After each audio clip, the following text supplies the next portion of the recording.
Welcome back. It's Peach Fuzz episode 3, and I hope everybody's staying warm out there this week. This week is all about Preseason All-State. It's something we've been talking about a bunch for the first 2 episodes, and we just finished it up this past weekend. Over 250 kids out in Flatbury Branch at IVSA, and it was everything we could have hoped for and then some. So I just think we wanted to jump right into it today and just talked a little bit about some of the players that we saw over the week last week. Yeah, and I know it's been a blur of a couple days. Monday being a school holiday, it was like good for us because we were able to pump everything out. I know your fingers are about to fall off with getting tweets out and all that good stuff. But champagne problems, right? We loved having all the kids there. We can't thank them enough for such a great weekend. We told the guys in the huddle beginning, like, this is where our season starts, right? So. We told them we're looking to see who got bigger, faster, stronger, and trying to build that follow list for the spring. And I think we most definitely got that list ready to go and counting down the days to opening day. Yeah, it was exciting from the jump. I mean, starting with the 28s through the 25s, I think it was an exciting 2 days. And I think we can really just jump right into it and just talk about some of these freshmen that made instant impacts over the weekend. Like, we haven't seen a few of these guys. A few of these guys we're really excited to see for the first time in a little while, speaking of some of the top names like Colin Anderson and such. But just talk to me about some of the guys that you really, really liked and really stood out for you among their peers this weekend. Yeah, these 28s, like some of them, we've got a chance to really follow in the past at tournaments and such. But guys like Leo Garcia, it's as polished as they come. Like, he looks like a junior, senior, upperclassman that's getting ready to lead Buford into the 2025 season. Everything about it, just the makeup for me is just what really stands out. And then the exit velocity is what we're pushing 100, like 99.8. Just violent hacks, controlled aggression is a term I know you like to use. And, polish for me is the biggest thing on Leo. The infield actions were there. So he's one that, like, that 1, 2, 3, Dexter, Colin, Leo, like, I mean, I think we have a chance to be a top 5 nationally ranked with those 3 for the years to come. Yeah, Leo is just a guy that, like, I just wrote him up yesterday. We've known about him forever. One of the best gloves in the class. He's still just 15 years old. You mentioned the 99 mile an hour exit velocity. I think the average bat speed was over 80 as well. It was a high hard hit ratio hard hit rate, in the round as well. And it's just like you said, the polish and looking the part and knowing as a guy, you can look at this freshman right now, and we've heard about it all spring and all fall. He has the potential to be the opening day starting shortstop at Buford as a freshman. I think that's set in stone right now. I think this is as much polish, like you mentioned, and as much upside you're going to find in the class. And he just keeps showing out on the biggest stages. And it's somebody that we're going to look forward to watching this year and in the coming years. And like you mentioned, that top 1, 2, 3 in the class. But you mentioned another guy in this top 3 in Colin Anderson. I know you've seen. Tell us about that BP round. Yeah, I know you've seen him a bunch. A former junior future gamer and a guy you've seen a lot in the fall as well. But this is my first look, and I haven't felt this way about a round of BP in a long time. It was loud from the first pitch he saw. I think he had 6 balls over 100 in the round. It's just easy bat speed. They're snapping the barrel. He was driving balls to center. He was driving balls backside. And it just looked effortless. Like, the bat was flying through the zone. He was catching barrels whenever he wanted. And I don't think I've seen a player, again, I mentioned this, and it was kind of a hot topic on Twitter this week. He's still 14. He turns 15 here in a few days, but 14 years old, 6 foot, 200 pounds, barrel on the ball is 370 feet to center field. It was just something you don't see every day. And I haven't been that excited in a while. Yeah, I think, like we said, just the polish with those top 3 and including Colin. He's one of those that you got to get eyes on him in person, because some of the videos that he takes, it's just like, that ball went out. Like, there's no way that ball went out with the effortless swing that he has. We were kind of telling Shooter about that, and he's one of those players you just got to come see. Like, his first swing of the day was like 102 or 101, something silly. That was awesome to see. I know we've been counting down the days to get to see that. But man, this infielder group for these 28s is going to be really, really fun. We didn't have Jax Nystrom there. Had an injury kind of right before, but we'll get to see him this spring. But we'll roll over to Gavin Gebhardt, a kid that coming fresh off of basketball on Friday night, Yeah. I think he said they had their first region loss. So he's an impact guy on the hardwood too. And, so the multi-sport athletes I'm always a sucker for. Just that athleticism always stands out. And he was a guy we got to see in the fall and just had a really strong all-around day.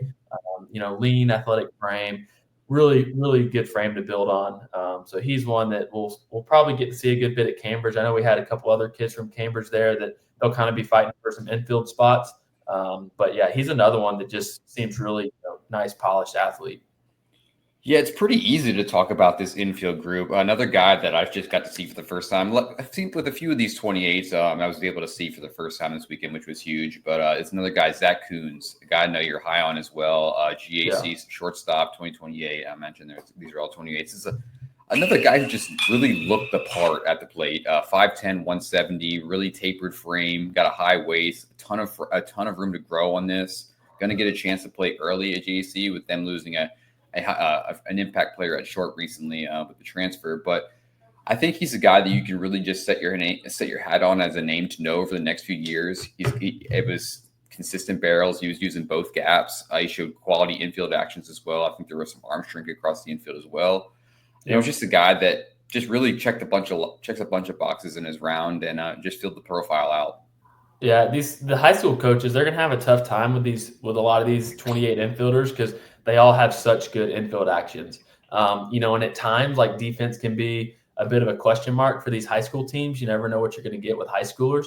But man, these freshmen, they got the glove to stick in the field, whether or not the bat hits their freshman year or not. So that's always something to look forward to down the line. But another one he was coming to junior feature games over the summer, but also had an injury right before the event, and that's Gavin Boykin. I know we talked about him before the event and been seeing some catching video and such on him, and we knew he was strong defensively behind the plate. But man, his BP round was really good too, and he's shot up quite a bit height wise, kind of leaned out the frame a bit. So he's one at Hillgrove, man. The Hillgrove group, they got some exciting young guys coming up, and I think he might have a chance to split some time back there as a freshman as well. Yeah, the work ethic and the makeup with Boykin, that was something that really jumped out at me when talking to him on Saturday. That was a guy who really understood what he was trying to do out there, wanted to get better in all facets, was really fired up about some of the numbers he was putting down. And I think it's a guy that you could look at along the same cloth as a guy like a Caden Borcherding in the 2027 class, the number one catcher in our class in that group. We'll jump into that group here in a second, but I think those guys are kind of cut from the same cloth when it comes to work ethic, type of guys who work behind the plate. When you see freshmen and younger working consistently to better their craft behind the plate, it's pretty impressive to see, because that's something that it takes a lot of work to get into, and to have a chance to play as a freshman behind the plate is huge. And I think Boykin's got a chance to do that this spring. Yeah, it was definitely cool to see. Like, all these freshmen are super, super motivated. Micah Vaughn's another one. The kid works his tail off. Like, he's going to be could be an infielder, could be a catcher. Really good hit toward the plate. But another one we really got the first look at this event. We knew about him coming in, but that was Aiden Watson. Potential guy to have a lot of tools down the road. It was just nice and effortless. That's what we always talk about with these young guys. Is we told them before at the huddle, like, we want to see good actions. We're not so much worried about the EVs and such, but we want to see those actions, and Aiden definitely put those on display. The hit tools there, the powers there. I think another one, lean athletic frame with a lot to build on. So Aiden was definitely one we were excited to see for a first look, and could have a shot to play at Harrison. We know that's a tall task to get in a school like that and play early, but I think he's got a shot to do that. And one last 28 before we move on here is got another first look. It's a bit of an easy topic to talk about today, but Colton Whittington, shortstop out of Stratford Academy. This guy that I knew really, really very little about coming into the event. Sweet left-handed swing, 5'9", 135 pounds, with some room to grow on that. He was barreling balls to the pull side with minimal effort that I was very surprised to see out of the frame. I think he had a max EV 94.7 or something along those lines. It was a very strong round. Again, the polished actions in the infield with this class just continued to just stand out pretty much from top to bottom. I don't think there was an infielder in this group where you're like, wow, this guy this guy's not going to stick in the infield. Like the whole group really showed the actions where you're like, wow, there's tons to build on here. And I think it was exciting to see these guys we haven't seen for the first time just really show out and put a name on themselves for the coming years. Yeah, and one thing with them too is like they're mixing in with potentially one of our strongest 2027 infield groups that we will ever have. Like we talk about this 27 infield group all the time with Hayes, Isaiah Gallison, Rojazinski. The list goes on, and they were holding their own with these guys. But yeah, with that, let's jump into the 27s. Yeah, I know we could go for hours on these guys. This is kind of going to be one of our favorite classes within recent years. But I can start it off with Hudson Chadwick, trying to give some love to some guys that have been hurt, fighting back to get back to where they were. And man, he's done that. He had a touchdown in the state championship game for Calhoun, and like I said, dual sport guys, gotta love them. But man, his BP round was really, really good. The frame's gotten more physical. He's gotten taller, stronger. So it was really loud. And I think he's another one that's super motivated after a couple just kind of freaky, weird injuries the last kind of year and a half. He was on our junior future games team back in 23, where we got beat by 1 run to Indiana in that game. But man, he was really, really good. I think he's going to have a breakout year. I think he's got a shot to pitch a bit. He did not pitch on Saturday, just ramping back up from football. But the BP round was really loud with a lot of 90+ EVs. Yeah, I mean, staying in the infield, Luke Winbush, a guy that I've talked about a ton. We haven't really seen him in this setting. We've seen him in a ton of gameplay. He's played a ton as a freshman for Pope as a third baseman. Formerly a catcher, has really moved primarily to playing third base long term now, but still has the tools to really play anywhere he wants in the infield, and he showed that on Saturday as well. The BP round was consistent. It's a guy who has a quick twitch at the plate with a little toe tap trigger, and an ability to stay on plane really well. Just fires line drives all across the field from gap to gap, and just really looks the part as a guy who you can build on as a high hit tool type of player with a high OBP as well. Defensively, I think he's 5'9", 160 pounds, flashed an 89 across the infield, then with good actions as well, with the type of arm strength to make any play you need at third base. Pop behind the plate because he was still signed up as a catcher, really wanted to get those numbers, and just decided to put down the best pop time we saw all weekend at 181 twice. He popped that twice with 80 behind the infield, behind the plate as well. I think there's a ton of tools there and a really compact, explosive frame.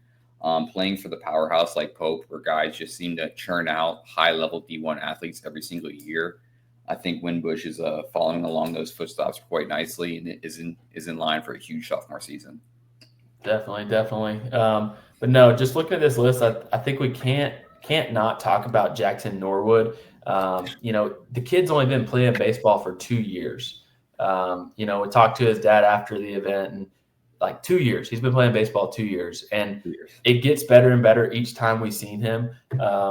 We've seen it perform in game. We have an intern that's literally caught every triple that Jackson Norwood's hit at Lake Point, it seems like. I got one of them as well.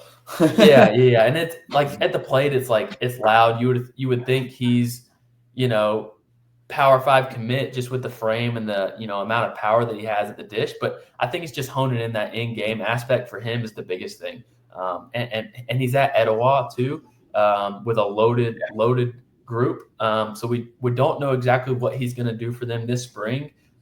So be on the lookout for him and just continue to get better. I think he's just going to kind of do his thing, continue to learn the game and clean up, even the delivery on the mound. He's a mid to upper 80s on the mound as well, bumping 87 at the event. So it's hard not like 6'4", 6'3" frame. It's hard not to like it. So yeah, I mean, it's really good. I think it's got a chance to, really start to click in the next 3 years. Luckily, he has 3 more years to get rolling at Etowah. But man, it was good for only knowing the game for a couple of years. Yeah, it's real. I mean, 100 EVs and 87 on the bump. It's about as loud as you're going to get. It's a guy who's as raw as they are to the game. Moving right on, I want to just talk about this catching group that we had in attendance on Saturday. From top to bottom, I think we had 12 of the top 27 catchers in the class there. Obviously, Caden Borcherding at the top showed out really well. But Lee Holt, it's a guy we've seen a ton. Continues to improve as physical as they come in the class. Can really play multiple positions. I think he has a future either behind the plate or at either corner infield position. I think there's a ton of arm strength there and tools to stick. But let's just talk about the swing at the plate. It's a little bit longer, but syncs up extremely well and finds barrels better than I think anybody we've seen in the class, honestly. I think he topped out at 102.4. Was his highest EV of the day. He smoked balls to the pull side. He smoked balls to the backside. It's a power profile that you can build on, and you can look at as somebody as having a plus ceiling as a power threat type player.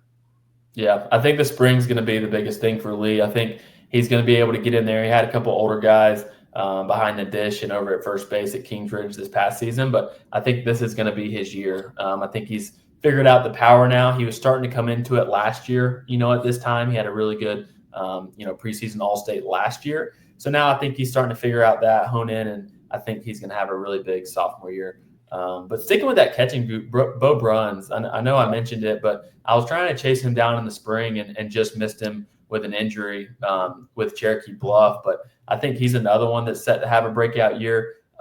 He's one of those ball player types that will figure out a way to get it done.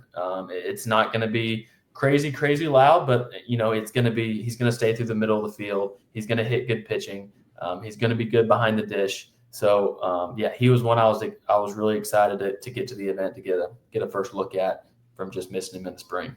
Yeah, I really enjoyed the look at Bruns as well. I think that Cherokee Bluff team has a chance to be really good again this spring and make another run into the Final Four like they did this past year. One last guy I want to touch on from that catching group is kind of a sleeper for now, but I don't think that's going to be very much longer, and that's Bryce Carter at Parkview. A guy who I think is going to have a chance to play this year with Ethan Finch moving on to Kennesaw State and them having an opening behind the plate. He's a guy who put down a 1.85 pop on the weekend, which he was extremely fired up about. Can show that he works on his craft and continues to get better. The swing at the plate was really well leveraged and was able to carry some balls to the pull side. He hit good pitching. He showed some quality EVs as well. I'll have to look and see what the top EV was. I believe was quite substantial for him. Let's see real quick here while we have a second. But yeah, he was a guy that I really just felt like is a type of player to build on behind the plate. Average EV 91, max EV 97.5, 75% hard hit rate. Just show consistency at the plate, show consistency behind the plate as well, and as that type of high floor profile with the type of upside that can grow into something special at a place like Parkview, like I mentioned with Pope, that produces high level talent each and every year. Yeah, and one thing with him too, I just picked in 2024 we got max EV of 90.3 and an average of 83.8 with a max distance of 310. Fast forward to last weekend, and we got a 97.5 max, 91. And that's what I like to see. Like we said, we keep stressing it. We want to see these guys progress, and just shouting out a few before we get rolling on Upperclass here. But guys like Andres Jimenez at Parkview, he's seen a huge jump as well, just getting bigger, faster, stronger. Tyson Gannis, quick shout out to him, man. He's fighting back from injury TJ last year, and he's going to be a big piece for Houston County this spring. 88 across the infield, 86 on the mound. Smaller frame, but man, he's gonna pitch to you. A lot of strikes, a lot of down in the zone. So he's one that I think Coach Hopkins is really excited to have back for the high school season. And one last guy, I know we need to move on here, but Andrew Breck, I can't say enough good things about him. But you mentioned bigger, faster, stronger, and I think this kid does it every single time we see him. I think he maxed at 99.8 at the plate, and he was up to 91.2 on the mound as well, showing 4 pitches. It's 2,500 plus RPMs on the fastball with ride. Really fills up the zone, has a great frame, and like I mentioned, it continues to get better. I think he got 2 inches taller, and we just seen him in November. So the kid continues to grow. He's the type of profile he's developed into a top 5 player in the class. He's going to be massive for this Mountain View team going forward this spring and the next few years. I think he's a guy you can build on as having one of the highest two-way upsides in the class. And he's such a quiet, bigger, faster, stronger. It's he doesn't really say, man. He doesn't really say much.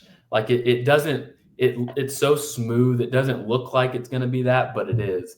It's crazy. Yeah, before we move on, I can't believe we didn't get to it, but like the fastest 30 of the whole weekend, and that was Caleb Hudson at a 3.62, which is burning. And man, with him, I know you've got to see it as of recent, but we've got a chance to follow him since 13U Junior Future Games. And man, he's cleaned it up so much. He's gotten faster, he's gotten stronger, and it's really helped throughout. Like, before the swing was a bit rigid, but it still got it done. But now it's so smooth. Like you said, one of your favorite swings of the whole weekend, and it's upper 80s on the mound. It's, dual sport, competitor type that wants the ball in the bottom of the seventh, bases loaded, to get that out, or he wants that at bat to get the go ahead run. So look for him to climb up the 27 ranks. We've had him in, the top 10, top 15 ever since we started these 27 groups. But it's hard not to like his two-way potential that he's got going. Yeah, I mean, he's 94 from the outfield as well. Like, I think he just checked every box that you wanted to see from Caleb. He's going to fill a massive role for a team that's going to be extremely good this spring in Carrollton, whether it's in center field or at second base. I believe he was listed as play as well. He's just the type of guy who works the work ethic, like with any of these underclassmen. It's just such an important thing for me. Like, I know it's not the biggest deal, but just seeing how hard these guys work. I mean, I posted him being my favorite swing of the week, and he commented it with a quote saying, "Let what you do be so loud that they can't hear what you're saying." And I think that's everything that he does on the field. Everything just continues to just blow everybody out of the water, and you won't hear a peep from him. He's not a guy who's going to boast anything, and the upside is through the roof for Caleb Hudson. I'm glad we got to mention him here before we moved on. Yeah, and we're not going to stop talking about this 27 group. We can go on and on about it. We're going to go out to come see you guys in the spring and keep talking about it all the way through top prospect games. And man, it's future games year. So it's their year, future games year, August 1st, counting down the days for that. I know a lot of them are, and man, we're excited to follow this group. And then jumping right into the upper class, man, I told the group, they kind of got this preseason All-State rolling to what it is now, this 25 and 26 group. They were kind of the first 25s, were the first group that I got to kind of follow through as scouting director. And these guys too, they continue to get bigger, faster, stronger. And the uncommitted 25s is kind of where I want to start. Guys like Mason Archie, Brandon Mercer, Braden Payne, like these are guys that can contribute at the next level right away. Braden Payne is a Thomas County Central kid, and it's like 6'1", athletic. He's gonna hit. He's gonna field. He's a guy that can go in and play early just with that glove, and he's not going to get beat in the lineup. So yeah, there was a handful of these 25s there that are they're going to be able to contribute at the nehad level pretty early. Yeah, Brandon Mercer, you just mentioned him. I think he had one of the sneakiest yet loudest days out of anybody. I had multiple texts from scouts and coaches afterwards. He's still uncommitted as well. I think he's going to be a sneaky, like, sleeper guy on some draft boards as well. He was 93 from the infield. Hard hit rate was 100%. His average EV was 94.7, maxed at 98.0. It's loud tools. He really fills it up in every asset. He hit really well for us in the summer and the fall. And I think he's a guy that just kind of gets slept on. I think he's at Veterans, which is not a school that's highly scouted over the last couple of years. But I think he's a guy who's going to really blow up this spring and be a type of guy that you know heading into the summer as a potential draft guy. Yeah, and then this 2026 class, we've loved them. The last couple of years. I know you got to see a lot of them out in the spring last year, but man, they came in and saw a lot of games from a lot of guys as well. First one that I think I want to kind of talk about is Garrett Ray. He's a guy. He was on the Junior Future Games team back a couple years ago, and it's always been pitchability. I love following guys that are that low to mid 80s that can pitch, and then I'm just like, man, stay patient. Like, you're going to get the jump, and sure enough, he's gotten the jump. He was 94 from the outfield for what I think an event second, right behind Taylor Kasson. But man, the arm strength really came in. He was 86, 87 on the mound in January, which is a really good sign. So I think he's a junior that's has a chance to have a breakout year. He's going to still hit and play outfield at the plate. He can run a little bit, but I think this arm strength on the mound is going to take him kind of the next level. And I think we could see him, sit at that 86, 89 mark this spring. And then once summer rolls around, I think we could see him, bumping 90s. Yeah, that was a good run for me. I know you were excited to see what Garrett would do in every aspect, and he showed out pretty much as loud as he could have been. But you mentioned Taylor Kaysen as well, up to 96 from the outfield. I think we saw him back in the summer, and he was 95. So he just keeps ticking up. He throws as hard as you're going to find. The swing at the plate continues to get clean. He found barrels at the middle of the field. It's a big 6'4", 200-pound frame. That's loud on the mound as well. I believe he was up to 90. He's an uncommitted in the 26th class, like a lot of these guys that we're going to talk about here today. And I think he's just one of those profiles that falls under the radar again. Landmark Christian, another school that's not highly recruited. So I think he's a guy that we're excited to see and keep seeing in these showcases, in these settings where he keeps showing out and showing these tools and then putting it together on the field. It's going to be huge for him this spring, and I think he's got a chance to find a big time home over the next 6 months. Yeah, and those bigger frame guys too, like on the mound, I think he's one of those kind of like a Jackson Norwood that's still figuring out his body, figuring out how to move. So I think once he gets that kind of synced up and figured out, he's going to throw a lot more strikes, and he's going to be able to sit in that 87 to 91 mark a lot more consistently. But another burner for the day, he ran a 3.6, 330. Noah Odom, kind of a sleeper somewhat on a stacked Houston County team. But man, he's another one of those grinder types that isn't going to get beat. He's going to be good in the field. Obviously, a 6.53 runner, I think, in the 60, maybe even better. I know we had him down at Southern maybe last summer. But he's going to be a big piece for Houston County in the lineup. It's hard you can't teach the speed that he has. He's going to be a pesky out at the plate. He's not going to strike out a lot. He's going to take his walks. He's going to steal his bases. And probably going to be in one of the fastest outfields in the state, if not the country, with him, Kendall Jackson, and Vic Gahn. Yeah, that was literally what I was going to say. That's all sub-6'5" runners. So man, Coach Hopkins has a good outfield as long as he's got guys that throwing fly ball outs. Like I don't think much is going to get down there. But man, Odom had a really good day. He pulled down 91 from the outfield, which just shows the arm strength, so he can stick in any one of those outfield spots. Another uncommitted guy that had a really strong showing. Yeah, I really don't know if there's a more athletic outfield in the state by far but besides those three guys. Sticking in the outfield, I think we'd be remiss to mention probably the loudest outing of the day. This is a guy who I really just came to know last year at this event. I know he was on the Junior Future Games teams for you guys a few years ago, but I was new to him last year, and ever since that day, he's kind of been on the craziest trajectory we've ever seen, and that's Martin Shelar. It was electric, to say the least. MVP, I think he had 2 balls under 91 throughout the entire round. It was an average EV of 100.4 with a max of 106.2. It's controlled aggression, like I mentioned all the time, like you mentioned earlier. That's the biggest sticking point with him. He finds barrels at an insane rate. He syncs up. He has bat speed. He has strength in the frame. It's probably one of the most physical athletes you're going to find in this 2026 class here in the state. And it was just as impressive as you're going to see, man. 92 from the outfield. This is Mississippi State commit who was also a future gamer this summer with a big performance, and a guy who, like I've talked about a bunch in this episode, work ethic. This dude works as hard as you're going to find, and the gains continue to show. I think a 4.06 max distance as well, which is just silly for a high school bat. Yeah. Martin's definitely.